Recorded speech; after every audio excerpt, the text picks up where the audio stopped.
امریکی صدر نے ایک بار پھر واضح کیا ہے کہ ایران کے ساتھ بات چیت جاری ہے، ڈیل نہ ہوئی تو اس کے برے نتائج ہوں گے۔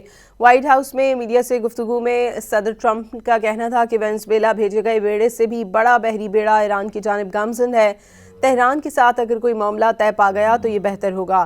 ڈیل نہ ہونے پر نتائج بھگتنا ہوں گے۔ ڈونلڈ ٹرمپ نے امریکی نمائندہ برائے مشرق وسطیٰ اسٹیو وٹکوف کی جمعے کو ایرانی وزیر خارجہ سے مذاکرات کی بھی تصدیق کر دی۔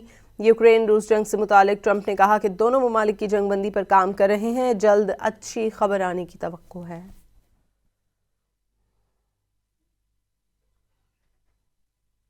امریکی صدر نے ایک بار پھر واضح کیا ہے کہ ایران کے ساتھ بات چیت جاری ہے، ڈیل نہ ہوئی تو اس کے برے نتائج ہوں گے۔ وائٹ ہاؤس میں میڈیا سے گفتگو میں صدر ٹرمپ کا کہنا تھا کہ وینزویلا بھیجے گئے بیڑے سے بھی بڑا بحری بیڑا ایران کی جانب گامزن ہے۔ تہران کے ساتھ اگر کوئی معاملہ طے پا گیا تو یہ بہتر ہوگا۔ ڈیل نہ ہونے پر نتائج بھگتنا ہوں گے۔ ڈونلڈ ٹرمپ نے امریکی نمائندہ برائے مشرق وسطیٰ اسٹیو وٹکوف کی جمعے کو ایرانی وزیر خارجہ سے مذاکرات کی بھی تصدیق کر دی۔ یوکرین روس جنگ سے متعلق ٹرمپ نے کہا کہ دونوں ممالک کی جنگ بندی پر کام کر رہے ہیں، جلد اچھی خبر آنے کی توقع ہے۔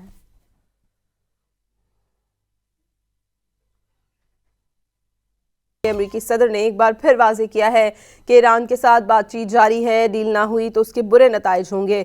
وائٹ ہاؤس میں میڈیا سے گفتگو میں صدر ٹرمپ کا کہنا تھا کہ وینزویلا بھیجے گئے بیڑے سے بھی بڑا بحری بیڑا ایران کی جانب گامزن ہے۔ تہران کے ساتھ اگر کوئی معاملہ طے پا گیا تو یہ بہتر ہوگا۔ ڈیل نہ ہونے پر نتائج بھگتنا ہوں گے۔ ڈونلڈ ٹرمپ نے امریکی نمائندہ برائے مشرق وسطیٰ اسٹیو وٹکوف کی جمعے کو ایرانی وزیر خارجہ سے مذاکرات کی بھی تصدیق کر دی۔ یوکرین روس جنگ سے متعلق ٹرمپ نے کہا کہ دونوں ممالک کی جنگ بندی پر کام کر رہے ہیں، جلد اچھی خبر آنے کی توقع ہے۔